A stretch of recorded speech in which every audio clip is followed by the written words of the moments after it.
Seri 9 Bukek Xiansu. Kisah sepasang Raja Wali. Cerita, Ho Ping Hu. Audiobook, novel silat. Bab 28. Tak lama kemudian berkelebat dua bayangan orang yang meloncat ke atas panggung. Cheng Cheng yang menyelinap di antara para anggota Tia Chiang Pang dan mencari-cari musuhnya dengan harapan kalau dia akan dapat menemukan pemuda laknat di antara para kaum sesat ini, melihat bahwa yang berada di atas panggung adalah dua orang laki-laki yang usianya tentu lebih dari 50 tahun, bertubuh tinggi besar dan keduanya memiliki sikap yang kasar seperti tukang-tukang pukul. Seorang di antara mereka mengeluarkan setumpuk kartu dari sakunya, mengocok kartu itu sambil tersenyum dan berkata kepada teman-temannya, "Wah, mudah-mudahan saja ada lawan yang tebal kantong." Dari sikap ini Cheng Cheng sudah dapat menduga bahwa mereka tentulah dua orang penjudi ulung. Akan tetapi orang kedua hanya tersenyum, kemudian dia menjura ke 4 penjuru dan berkata, "Kami adalah dua saudara seperguruan dan golongan kami paling tidak suka melihat urusan politik. Pemerintah maupun pemberontak bukanlah sekutu kami. Di antara golongan kami berdua menjadi calon bengcu dan kalau kami berdua berhasil menduduki kursi bengcu, kami berdua akan mengatur agar semua kaum kita tidak mencampuri urusan pemerintah maupun pemberontak." "Hoho, manusia-manusia sombong!" Terdengar bentakan dan kelihatan dua sosok bayangan orang melayang ke atas panggung. Mereka adalah dua orang kakak beradik Shima seperti yang telah diceritakan oleh Tong Hoat kepada Cheng Cheng. Dengan lagak sombong kedua orang Shima yang bertubuh tinggi kurus itu memperkenalkan diri. "Kami dua orang kakak beradik Ma Chiang dan Ma Kai tidak hendak menjanjikan apa-apa lebih dulu seperti dua orang sombong ini. Kalau kami telah berhasil menjadi bengcu, baru akan kami adakan peraturan yang harus diturut oleh semua kawan." Orang kedua dari kakak beradik Ma ini lalu menghampiri dua orang pertama sambil membentak, "Hayo kalian turun lagi sebelum kami paksa untuk turun." Hahaha. Penjudi yang mempermainkan kartu-kartunya tertawa. "Kami sudah mendengar akan kelihayan kakak beradik Shima, tukang-tukang todong yang disegani. Akan tetapi hal itu bukan berarti bahwa kami takut, dan dalam memperebutkan kedudukan bengcu, hak kami pun sama besarnya dengan kalian atau siapa juga. Lebih baik kalian yang turun daripada mendapat malu dan kalah oleh kami berdua, hahaha." Cet cet cet cet. Penjudi itu tiba-tiba menggerakkan tangan kirinya dan 4 helai kartunya melayang dan menyambar papan, di situ 4 helai kartu itu menancap sampai setengahnya lebih. Semua orang melongo dan merasa kagum juga ngeri. Ternyata hebat sekali penjudi ini. Kartu-kartunya dapat dipergunakan sebagai senjata rahasia yang demikian ampuh. Mengenai papan yang keras saja menancap sampai dalam, kalau mengenai tubuh orang tentu akan hebat akibatnya, tidak kalah oleh senjata rahasia apapun. Akan tetapi Ma Chiang tertawa bergelak ketika dia mencabut sebuah di antara 4 helai kartu yang menancap di papan itu. "Hahaha, dasar ular-ular kartu, tentu pandai bermain gila dengan kartu-kartunya." Dia meremas kartu itu dan terdengar bunyi seperti barang keras patah-patah. Ternyata kartu terbuat dari besi tipis dan digambari seperti kartu, bukan kartu kertas biasa. Dua orang penjudi itu menjadi marah dan telah mencabut senjata pedang mereka yang tersembunyi di balik baju, kemudian maju menerjang. Akan tetapi kakak beradik Shima telah siap, dengan gerakan lincah mereka mencelat ke belakang dan mencabut golok mereka. Maka terjadilah pertandingan mati-matian antara dua orang penjudi dan dua orang perampok itu. Suara senjata pedang bertemu golok terdengar nyaring dan mengerikan. Cheng Cheng menonton dan menahan napas. Hatinya terasa tegang. Melihat pertempuran bukan merupakan tontonan aneh baginya, akan tetapi dia melihat seorang pemuda yang muncul di antara para anggota golongan sesat itu dan hatinya tegang sekali ketika dia mengenal pemuda itu. Seorang pemuda tampan yang menyelinap di antara banyak orang, hanya sebentar saja tampak olehnya namun segera pemuda itu lenyap kembali, agaknya berdiri di bagian belakang dan sengaja menyembunyikan diri. Pemuda itu bukan lain adalah Ang Tek Hoat. Melihat kehadiran pemuda yang dia tahu amat lihai ini, dia dapat menduga bahwa tentu akan terjadi hal-hal yang hebat. Cheng Cheng yang cerdik dapat menduga bahwa tentu pemuda itu mewakili kaum pemberontak untuk menguasai golongan sesat. Melihat munculnya Tek Hoat, otomatis Cheng Cheng juga menyelinap ke belakang para anggota Tia Chiang Pang agar pemuda itu tidak melihatnya.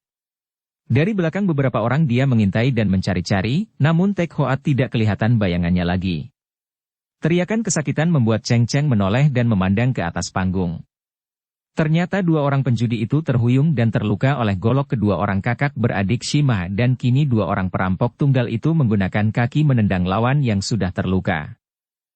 Dua orang penjudi terlempar ke bawah panggung dan cepat mereka ditolong oleh kawan-kawan mereka yang segera mengundurkan diri karena setelah dua orang jagoan mereka kalah, mereka tidak mempunyai harapan lagi untuk kemenangan bagi golongan mereka. Dua orang saudara Ma masih berdiri di atas panggung memegang golok mereka sambil tersenyum-senyum memandang ke empat penjuru.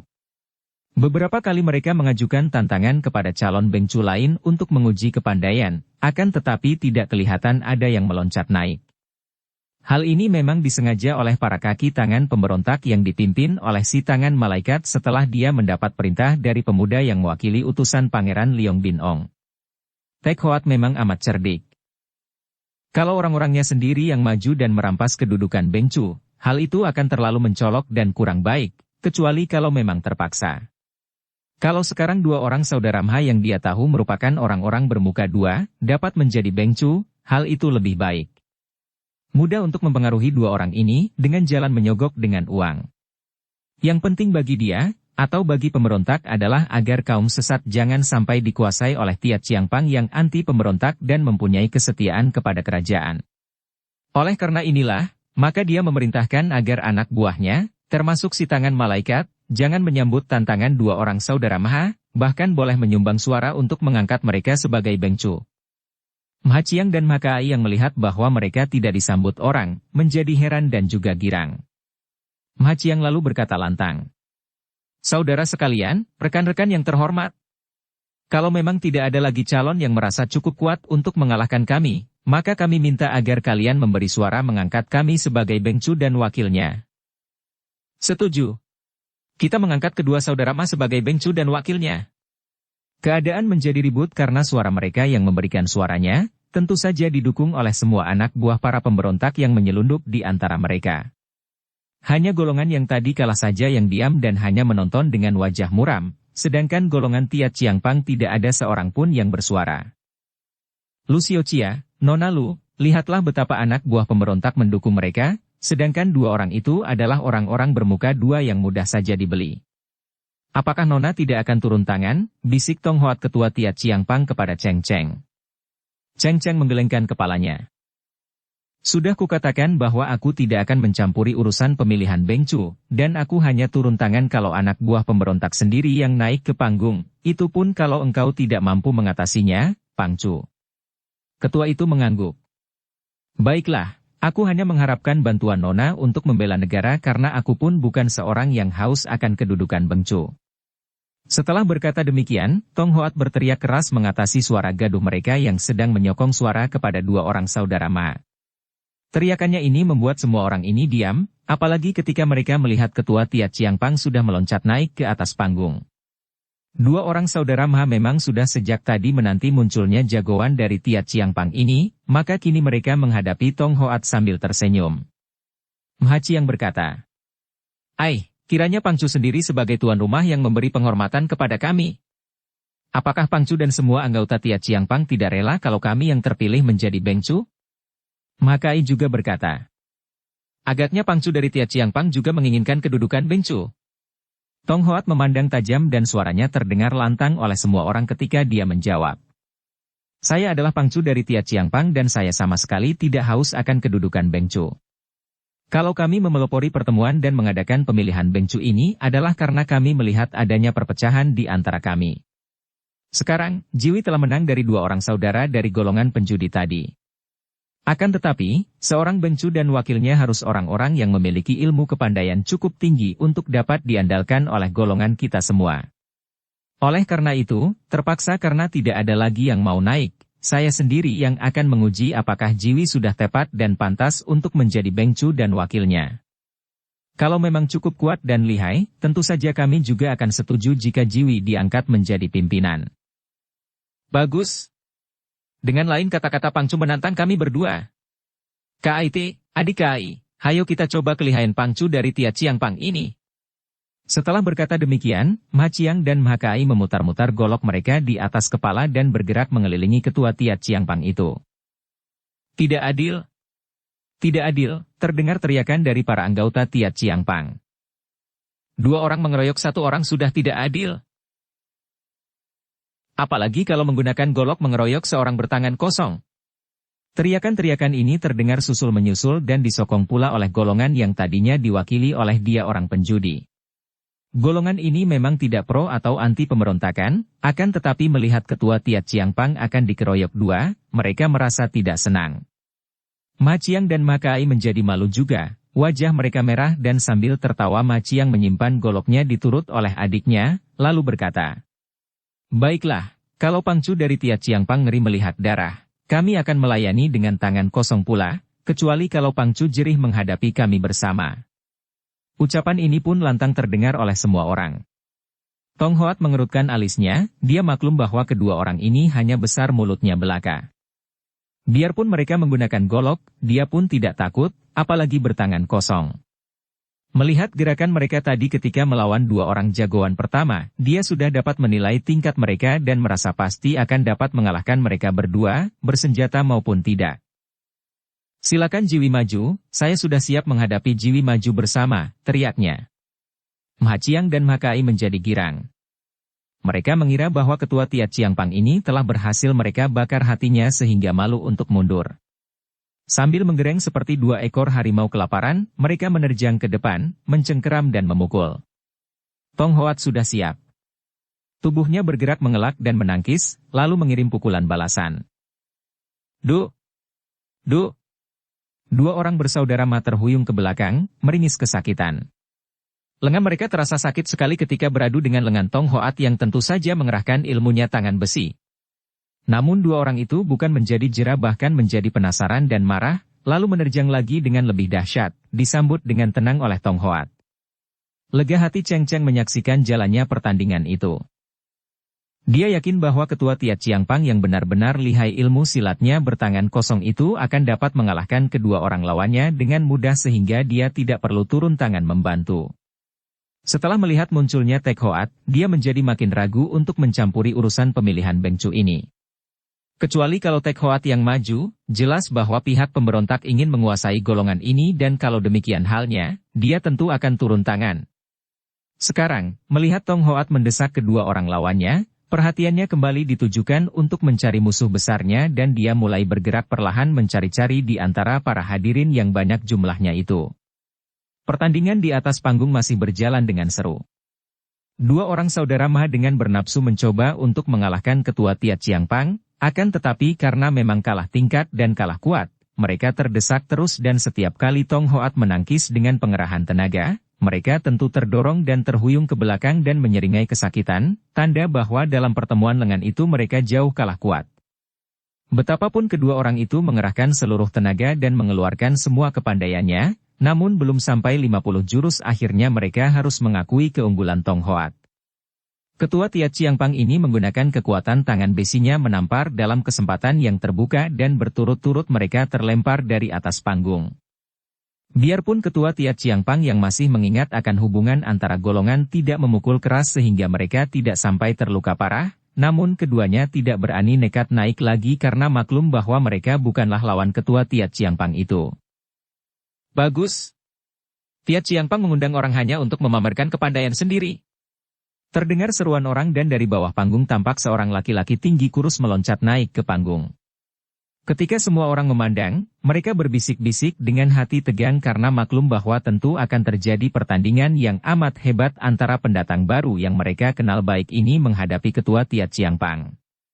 Orang tinggi kurus ini bukan lain adalah tokoh besar golongan maling yang berjuluk Tangan Malaikat.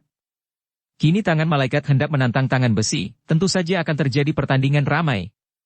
Sebetulnya sudah lama terdapat kebencian antara dua golongan ini, yaitu golongan para maling dan golongan pencopet dan perampok yang bergabung di dalam perkumpulan Tia Chiangpang. Hal ini adalah karena Tia Chiangpang memandang rendah golongan maling, bahkan tidak mau menerima seorang pencuri sebagai anggota, maka tentu saja golongan ini merasa terhina dan menaruh dendam. Ketika tokoh maling yang berjuluk Tangan Malaikat itu yang bernama Lau Sek, datang dari selatan dan bergabung dengan golongan maling, mereka merasa menemukan seorang jagoan dan secara tidak resmi mengangkat Lau Sek sebagai pimpinan mereka. Lau Sek si Tangan Malaikat ini dengan mudah saja terpikat oleh kaum pemberontak, dan diam-diam Lao Sek membawa teman-temannya untuk bersekutu dengan kaki tangan pemberontak yang ingin menguasai kaum sesat. Lao Sek adalah seorang yang memiliki kepandaian cukup tinggi, maka dia berani memakai julukan tangan malaikat yang menyatakan bahwa selain pandai ilmu silat, juga dia adalah seorang ahli mencopet dan mencuri. Akan tetapi selama ini ia tidak begitu bodoh untuk mencari perkara dengan Tiat Chiang Pang yang merupakan perkumpulan besar yang banyak anggotanya. Sekarang, dalam pertemuan resmi ini, di mana diadakan pemilihan Beng Chu, apalagi karena didukung oleh kaki tangan Pangeran Leong Bin Ong, dia menjadi berani untuk menentang dan menghadapi orang yang selama ini memang dibenci oleh dia dan kawan-kawannya. Kini kedua orang yang diam-diam saling membenci itu berhadapan di atas panggung.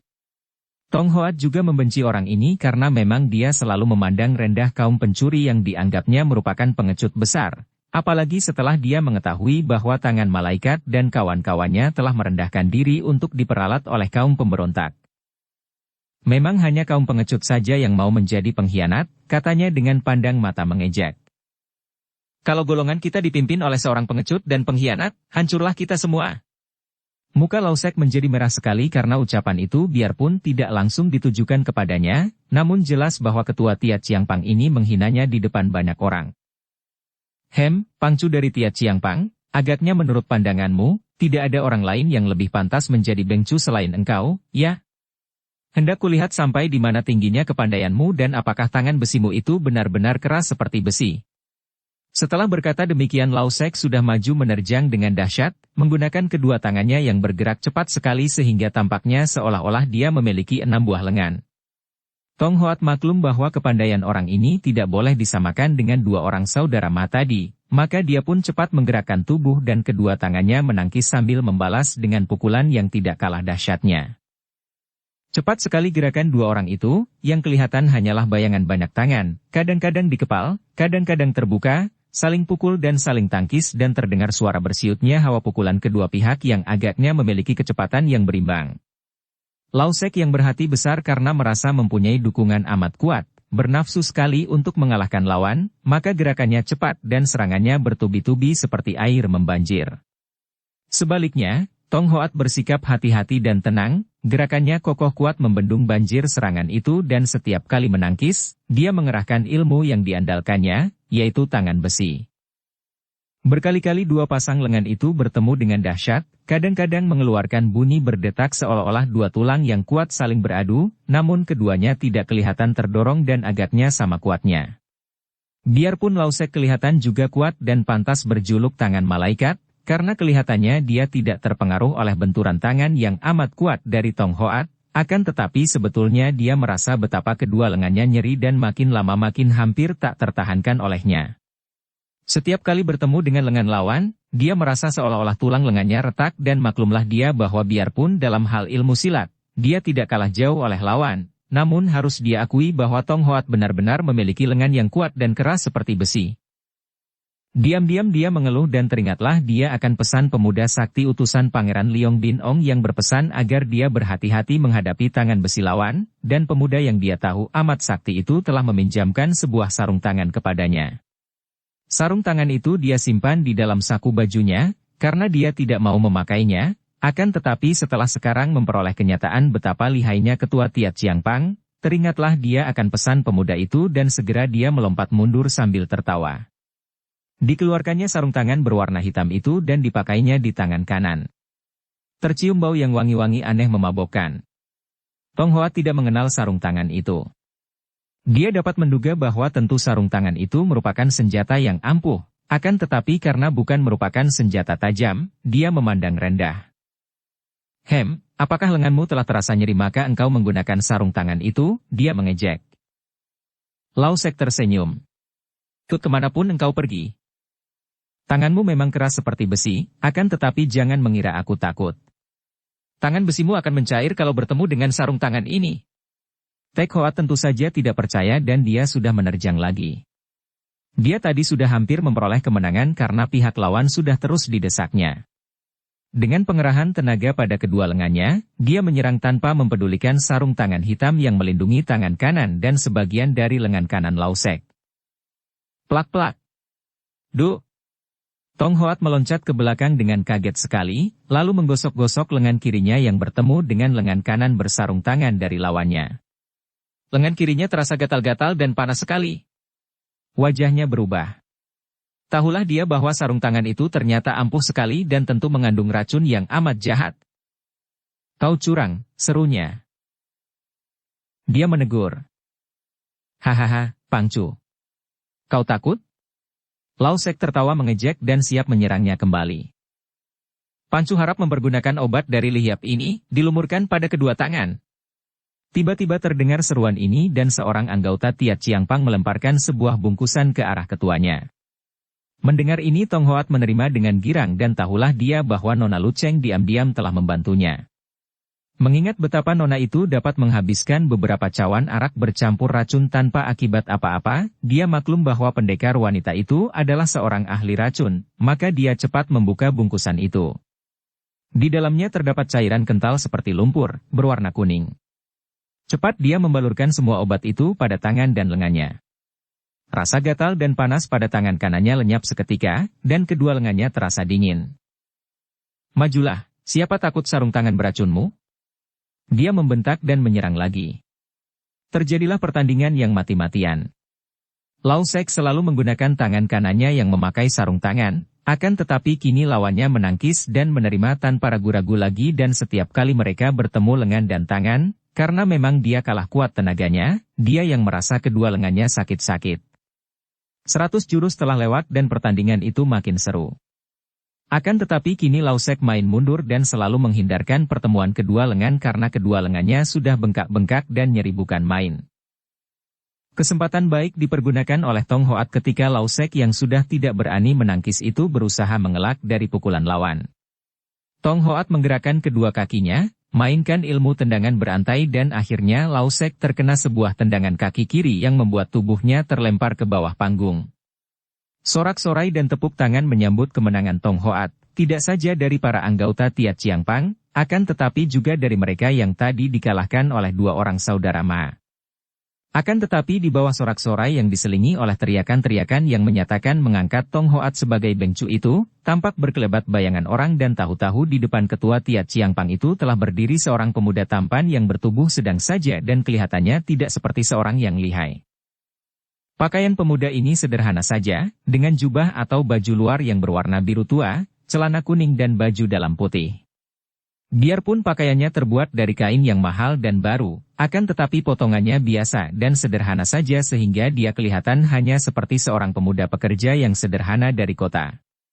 Akan tetapi rambutnya yang hitam panjang itu merupakan kuncir yang besar mengkilap, bergantung di punggungnya. Kulit mukanya putih dan ketampanan wajahnya makin mencolok dan sinar matanya yang tajam berapi dan bibirnya yang tersenyum simpul mengejek. Melihat pemuda ini, Cheng Cheng cepat mendekati panggung dan memandang dengan penuh perhatian dan ketegangan karena dia mengenal bahwa pemuda itu bukan lain adalah Ang Tek Hoat. Tiat Chiangpang Chu, apakah syaratnya bagi seorang bengcu yang dipilih dalam pertemuan ini? Ang Tek Hoat bertanya, suaranya lantang namun halus dan tenang. Bukankah syaratnya adalah orang yang memiliki kepandaian paling tinggi di antara kita semua? Tong Hoat memandang pemuda itu penuh selidik, akan tetapi dia merasa belum pernah melihat pemuda ini. Kalau pemuda ini merupakan seorang tokoh kaum sesat di sekitar kota raja, tentu dia mengenalnya. Maka tentu pemuda ini seorang anggota biasa saja, atau kalau dia seorang pandai, tentu datang dari daerah lain. Benar demikian, orang muda. Engkau siapakah dan datang dari mana? Tek Hoat tersenyum. Aku Xiang dan aku ingin memasuki pemilihan bengcu ini. Jika aku dapat mengalahkan engkau, apakah aku dipilih menjadi bengcu dan semua golongan hitam di daerah ini lalu tunduk kepada semua perintahku? Tong Hoat mengerutkan alisnya. Dia tidak mengenal pemuda ini dan siapa tahu pemuda ini adalah kaki tangan pemberontak. Akan tetapi tentu saja dia tidak berhak melarang, dan teringat kepada Nona Lu yang sanggup untuk menentang kaki tangan pemberontak kalau mereka hendak menguasai golongan hitam untuk bersekutu. Orang muda Xiang, tentu saja siapapun boleh mencoba kepandaian untuk menjadi bengcu. Akan tetapi, sekarang keadaan negara sedang kacau, dikacau oleh usaha orang-orang yang hendak memberontak terhadap pemerintah yang sah. Oleh karena itu, seorang Bengcu harus pula dapat melindungi semua anggotanya agar jangan sampai terseret ke dalam pemberontakan, karena pekerjaan itu adalah amat hina.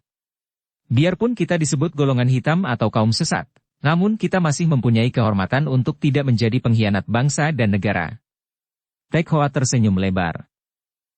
Pangcu, saya kira urusan itu terserah kepada Bengcu yang telah dipilih, bukan? Dialah yang akan memutuskan tentang segala persoalan dan peraturan, dan hal itu merupakan urusan belakang.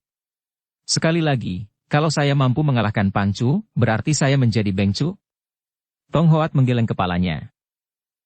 Belum tentu, selama masih ada calon lain engkau harus dapat mengalahkan semua calon.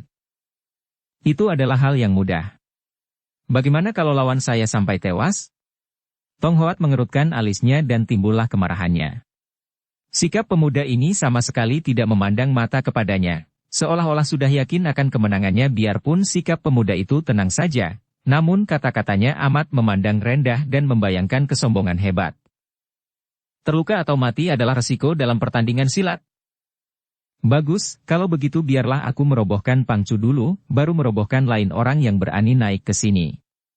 Tentu saja ucapan ini membuat Tong Hoat marah sekali. Akan tetapi di antara para anggota Tiat Chiang Pang ada yang tertawa geli dan menganggap pemuda itu seorang yang sudah miring otaknya karena bicara sedemikian mudahnya hendak merobohkan Pangcu mereka dan merampas kedudukan Bengcu. Akan tetapi Cheng Cheng memandang dengan penuh kekhawatiran. Dia maklum bahwa nyawa ketua Tiat Chiang Pang itu terancam bahaya hebat, akan tetapi tentu saja dia tidak hendak mencampurinya. Yang membuat dia khawatir adalah melihat betapa Tek Hoat kini sudah turun tangan sendiri dan kalau sampai pemuda ini yang menjadi Bengcu, tentu saja semua kaum sesat di daerah itu akan diseretnya menjadi kaki tangan pemberontak. Dan dia harus menghalangi usaha pemuda ini. Dia harus biarpun sedikit memperlihatkan kesetiaannya kepada kerajaan sebagai keturunan kakeknya, seorang bekas pengawal yang setia. Dia harus menentang para pemberontak. Sementara itu, Tiat Chiang Pang Chu Tong Hoat sudah menerjang pemuda yang membakar hatinya itu. Serangannya dahsyat sekali, kedua tangannya bergantian melakukan pukulan dengan disertai pengerahan tenaga sinkang sekuatnya, mengerahkan ilmu Tiat Chiang yang paling kuat. Karena marahnya, ketua ini ingin sekali pukul merobohkan pemuda sombong ini. Pemuda ini jelas bukan anggota golongan daerah situ, maka membunuhnya pun bukan merupakan hal yang terlalu besar. Terhadap rekan sedaerah, dia masih sungkan membunuh, akan tetapi pemuda yang sombong itu boleh jadi adalah kaki tangan pemberontak, maka membunuhnya bahkan amat baik, tentu akan membikin jerih calon lain. Dengan pikiran demikian, maka begitu menerjang maju, Tong Hoat sudah mengeluarkan jurus yang paling hebat, bagaikan halilintar, kedua tangannya menyambar susul menyusul, yang kanan memukul ke arah lambung lawan, yang kiri dengan jari terbuka mendorong ke arah dada disertai tenaga Tiat Chiang yang dahsyat. Bu! Des! Dua pukulan itu dengan tepat mengenai sasaran, akan tetapi tubuh pemuda itu sama sekali tidak bergoyang. Bahkan Tong Hoat seketika menjadi pucat mukanya ketika merasa betapa kedua tangannya bertemu dengan tubuh yang kerasnya melebihi baja, yang membuat kedua pukulannya membalik dan lengan tangannya seperti dibakar. Pada saat itu, Tek Hoat menggerakkan tangan kirinya dan ujung jari-jari tangannya menyentuh dada ketua Tiat Chiang Pang itu. Tanpa mengeluarkan suara apapun Tong Hoat terjengkang, kedua tangannya dikembangkan, matanya melotot dan dia roboh seperti sebatang balok, roboh di atas papan panggung dan tidak dapat bergerak lagi. Sejenak semua orang menahan napas. Keadaan menjadi sunyi. Semua mata melotot terbelalak penuh kekagetan dan keheranan melihat kepada pemuda itu.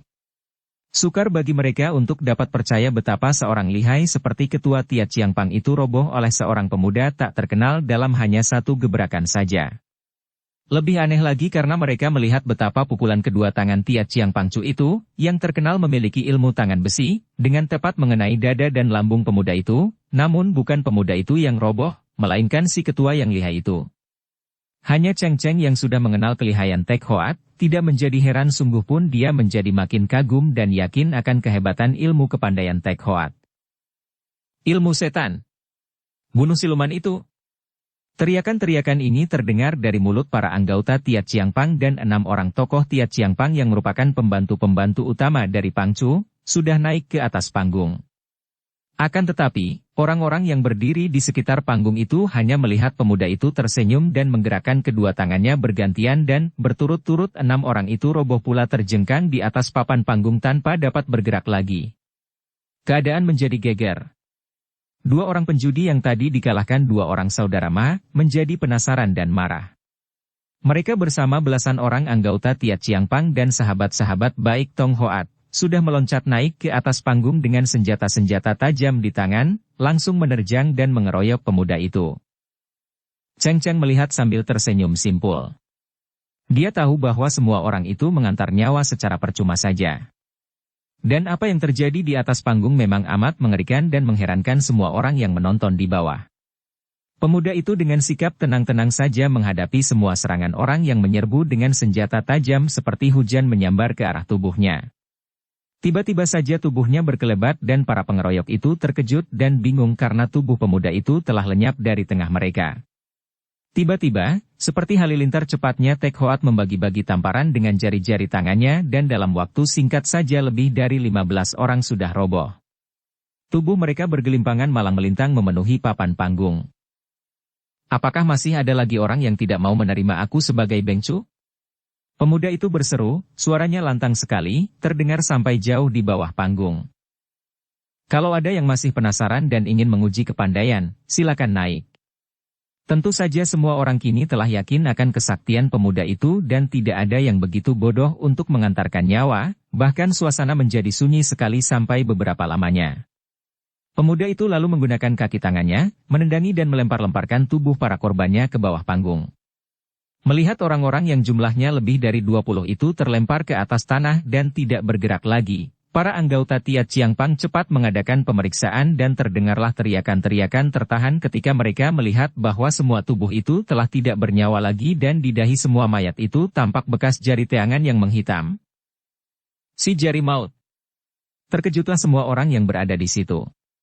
Bahkan 2 orang saudara Ma dan si tangan malaikat sendiri juga terkejut, tidak mengira bahwa pemuda utusan Pangeran Leong Bin Ong itu adalah si jari maut yang namanya sudah dikenal lama dan ditakuti semua orang, sungguh pun jarang yang pernah melihat mukanya. Kiranya inilah orangnya. Rasa kagum dan girang bahwa mereka kini akan dipimpin oleh seorang penjahat yang terkenal amat lihai, membuat semua orang, bahkan termasuk anggota-anggota Tiat Chiang Pang, berseru keras. Hidup bengcu kita yang baru. Hidup si jari maut. Tek Hoat tersenyum dan mengangkat kedua lengannya ke atas.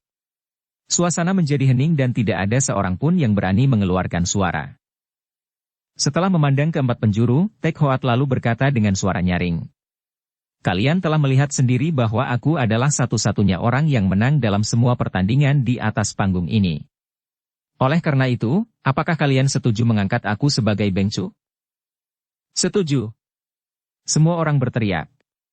Akan tetapi di antara gemuruh suara yang menyatakan setuju ini, terdengar suara melengking yang mengatasi semua suara itu. Tidak setuju.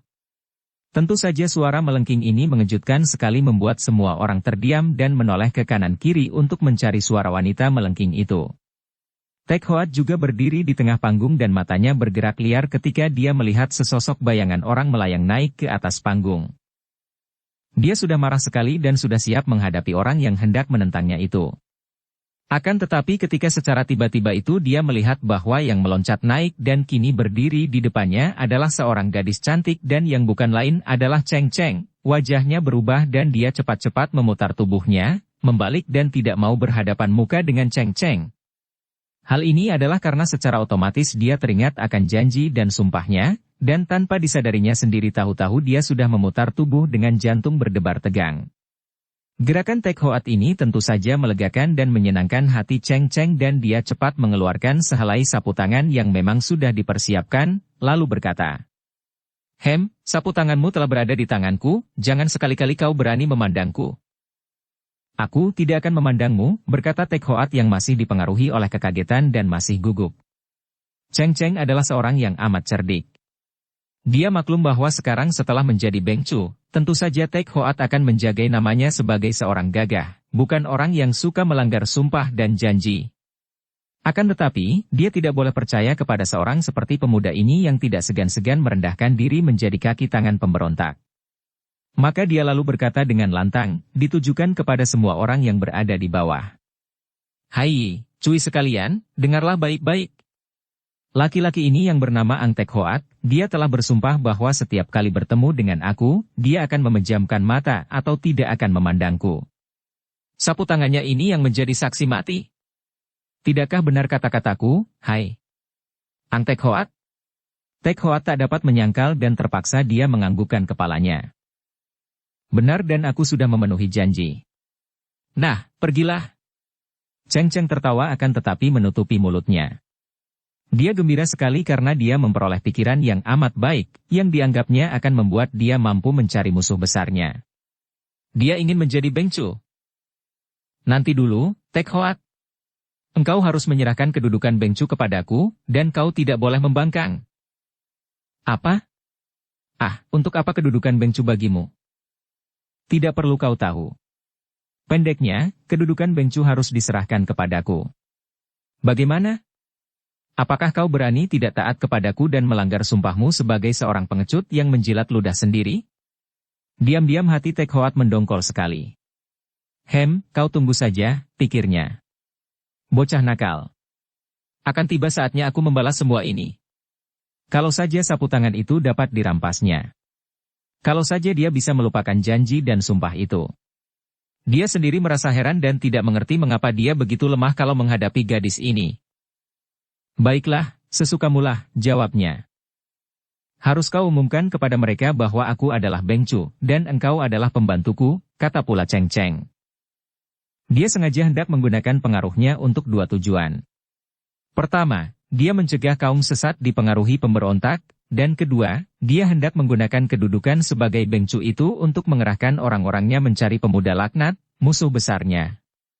Tek Hoat menghela napas panjang. Sementara ini, dia terpaksa harus tunduk kepada gadis ini.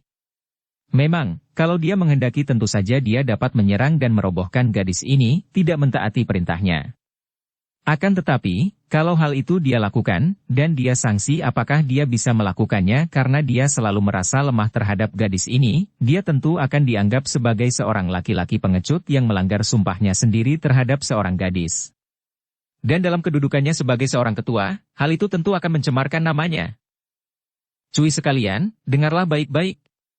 Aku yang telah mengalahkan semua calon dan yang telah kalian angkat menjadi Beng Chu, mulai saat ini menyerahkan kedudukan Beng Chu kepada Nona, tiba-tiba dia menoleh kepada Cheng Cheng dan bertanya. Akan tetapi teringat bahwa dia tidak boleh memandang, dia cepat membuang muka lagi sambil bersungut-sungut dan bertanya. Aku lupa lagi siapakah namamu? Bodoh. Namaku Lu Cheng. Tek Hoat kembali berseru nyaring. Kedudukan Beng Chu kuserahkan kepada Nona Lu Cheng dan mulai saat ini dialah yang menjadi Beng Chu, sedangkan aku menjadi wakilnya. Bukan wakil melainkan hanya pembantu. Cheng Cheng menghardik. Bukan wakilnya, hanya pembantunya. Tentu saja semua orang terheran-heran menyaksikan semua ini.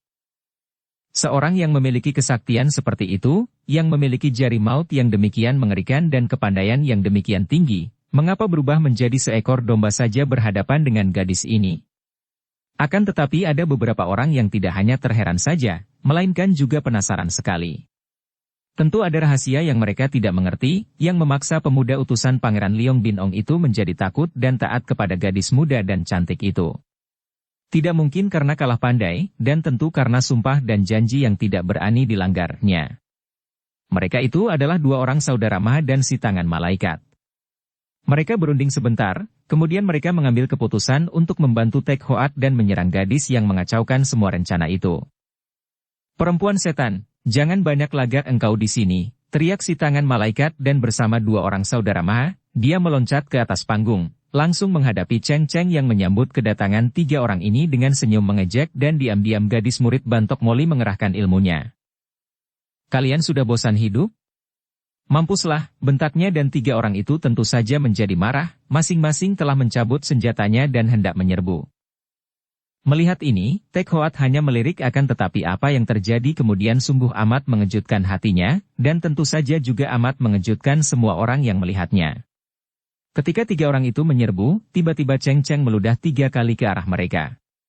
Serangan aneh ini cepat dan tidak tersangka-sangka sama sekali. 3 orang kasar itu tentu saja tidak takut menghadapi serangan ludah seorang gadis cantik seperti Cheng Cheng, maka mereka pun tidak menunda serangan mereka dan terus maju. Akan tetapi, tiba-tiba 3 orang itu mengeluarkan pekik mengerikan dan ketiganya melepaskan senjata roboh ke atas papan dan bergulingan lalu berkelojotan dan tak lama kemudian tewas tanpa dapat mengeluarkan suara lagi.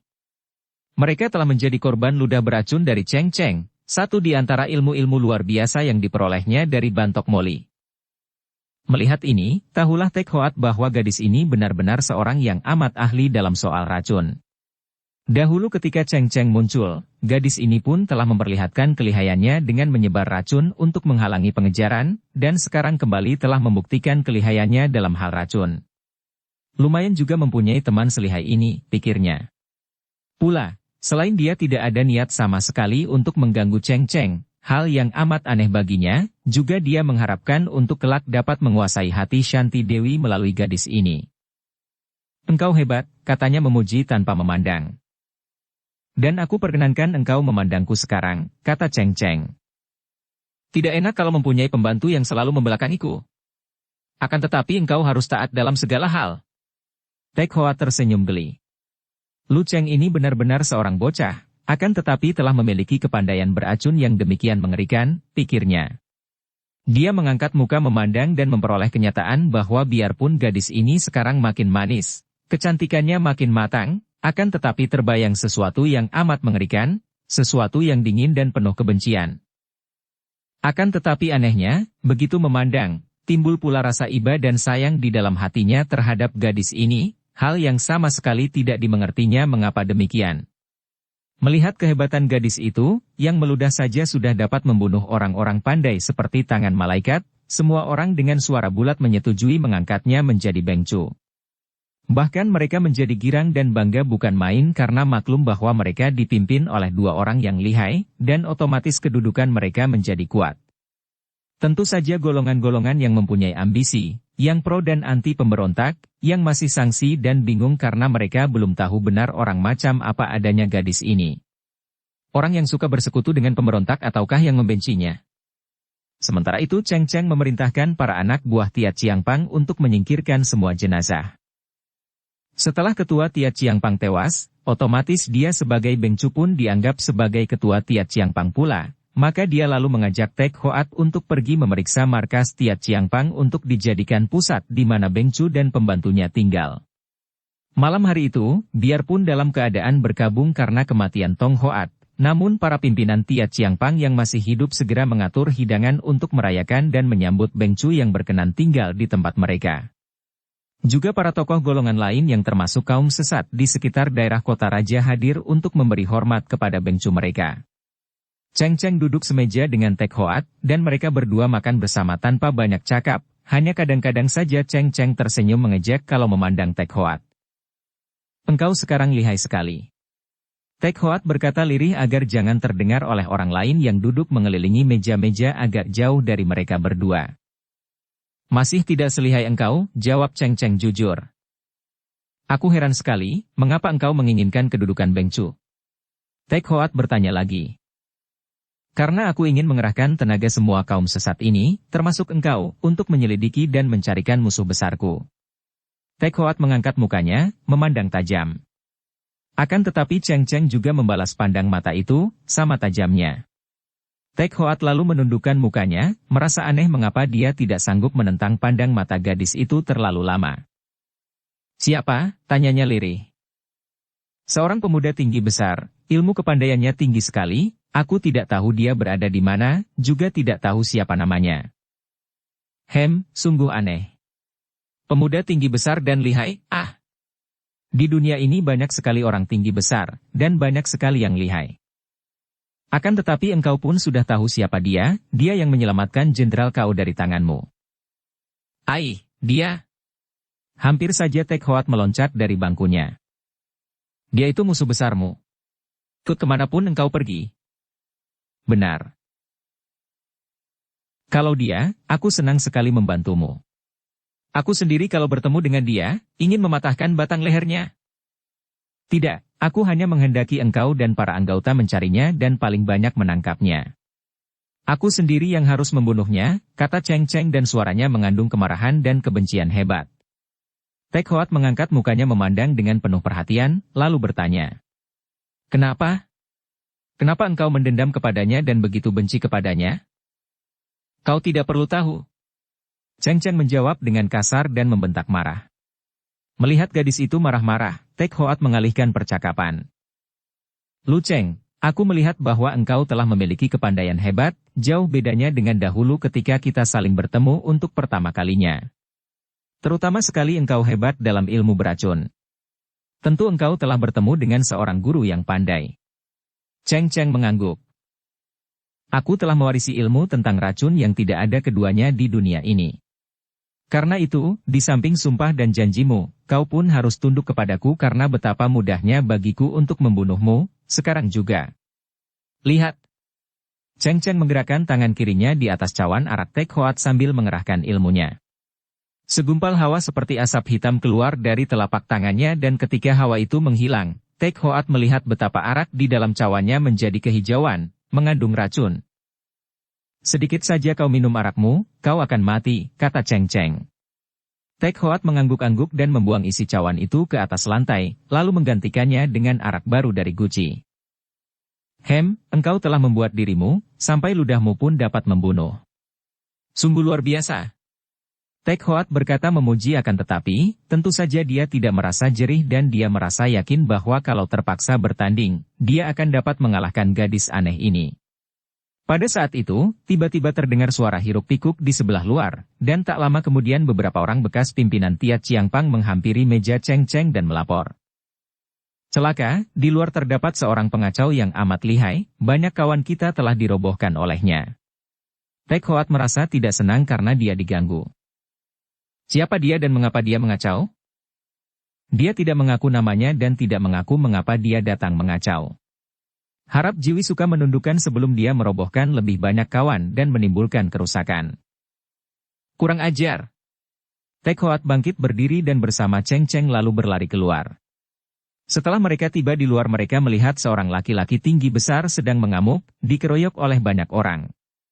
Lebih dari 30 orang anggota Tiat Chiangpang mengeroyok orang itu dan dari jauh Tek Hoat dan Cheng Cheng melihat betapa orang itu melempar-lemparkan para pengeroyoknya dengan amat mudahnya.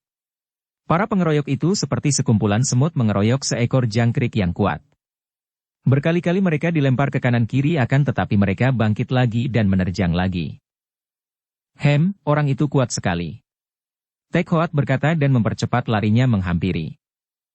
Tek Hoat, aku ingin dia itu ditawan saja, jangan sampai terbunuh, tiba-tiba Cheng Cheng berkata kepada Tek Hoat sehingga pemuda ini menjadi heran. Kenapa? Dia pengacau. Dia lihai, aku ingin mengambilnya sebagai pembantuku, di sampingmu. Tek Hoat tidak berkata apa-apa lagi melainkan melompat dekat dan berteriak. Semua orang mundur. Biarkan aku menghadapi pengacau ini. Cheng Cheng hanya menonton ketika Tek Hoat sudah meloncat maju. Tentu saja jantungnya berdebar dan dia memesan kepada Tek Hoat agar pembantunya itu jangan membunuh si pengacau karena dia mengenal si pengacau itu sebagai laki-laki tinggi besar yang pernah menolongnya.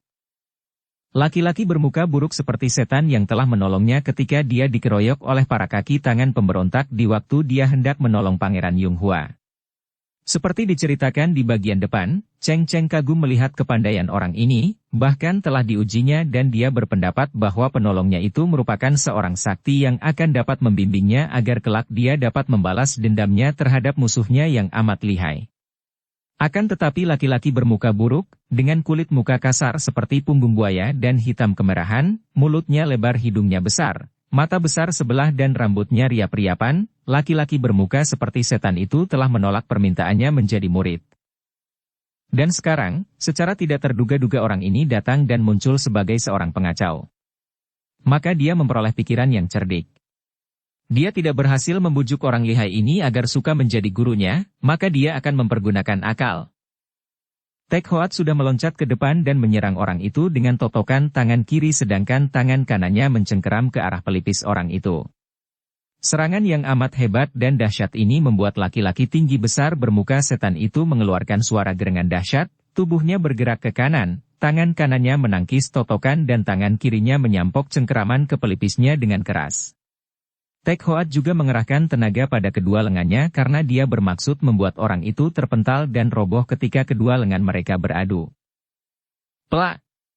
Du! Keduanya terkejut dan terpental, akan tetapi dengan cekatan keduanya telah dapat mengatur keseimbangan tubuh dengan loncatan tinggi ke belakang. Sejenak mereka saling pandang dan Tek Hoat membentak marah. Siapa kau? Akan tetapi, orang tinggi besar itu tidak menjawab, melainkan menoleh ke arah Cheng Cheng yang sudah mendekati pula. Pada saat itu, Tek Hoat telah mencabut pedangnya, yaitu pedang Cui Bengkiam yang mengeluarkan sinar dan hawa yang menyeramkan. Keparat, mampuslah kau, bentaknya sambil menyerang. Menghadapi serangan pedang ini, orang tinggi besar itu terkejut, apalagi ketika dia melihat pedang Cui Bengkiam. Agaknya dia tahu akan pedang yang amat ampuh ini, yang memiliki pengaruh dan hawa mujizat, maka dia mengeluh dan cepat meloncat ke belakang menghindarkan diri dari sambaran pedang. Tek Hoat merasa girang melihat kejerihan lawan. Dia terpaksa mencabut pedang karena maklum bahwa lawannya ini bukan orang sembarangan. Akan tetapi ketika dia hendak maju menerjang lagi, Cheng Cheng berteriak. Tek Hoat mundurlah. Aku akan menangkapnya. Teriakan ini dikeluarkan oleh Cheng Cheng karena dia khawatir melihat serangan Tek Hoat yang mengeluarkan pedang. Dia pun mengenal pedang yang luar biasa ampuhnya, bahkan mengandung hawa mujizat yang lebih hebat lagi. Memang dia maklum akan kelihayan penolongnya ini, yang menyambut Bantok Kiam dengan tangan kosong, mencengkeram dan merampas pedangnya dengan mudah. Akan tetapi pedang seampuh itu di tangan Tek Hoat adalah lain lagi karena dia harus mengakui bahwa dalam hal ilmu silat dan tenaga sinkang, dia masih kalah jauh dibandingkan dengan Tek Hoat. Pula, dia sengaja berteriak mengatakan hendak menangkap orang itu untuk memberitahu bahwa dia tidak berniat membunuhnya. Mendengar teriakan ini, biarpun hatinya mendongkol, terpaksa Tek Hoat meloncat mundur. Diam-diam dia mentertawakan Cheng Cheng yang berkata hendak menangkap orang ini. Biarpun baru bergebrak beberapa jurus saja, dia maklum bahwa orang ini memiliki kepandaian hebat, lebih tinggi jauh sekali dibandingkan dengan tingkat Cheng Cheng. Jangankan menangkapnya hidup-hidup, untuk mencari kemenangan pun tentu sukar. Entah kalau nona itu mempergunakan racunnya yang memang hebat. Engkau telah mengacau tempat ini. Aku yang menjadi bengcu harus menawanmu. Cheng Cheng berseru sambil menerjang orang tinggi besar itu dengan kedua tangannya, menotok jalan-jalan darah dengan kecepatan 2 ekor ular mematuk. Orang itu mengeluarkan seruan aneh dan meloncat mundur, terdengar berkata tidak jelas setengah berbisik akan tetapi dapat dimengerti oleh Cheng Cheng. Kau gadis aneh. Sudah 2 kali orang itu mengatakan sebagai gadis aneh. Akan tetapi Cheng Cheng yang sudah bertekad untuk menangkap bekas penolongnya ini, tidak menjawab melainkan menyerang terus bertubi-tubi dengan totokan jari-jari tangannya. Tek Hoat menonton sambil tersenyum simpul. Rasakan kau sekarang, pikirnya. Bersambung ke bab 29. Dukung kami dengan subscribe, follow, like, komen dan share. Terima kasih.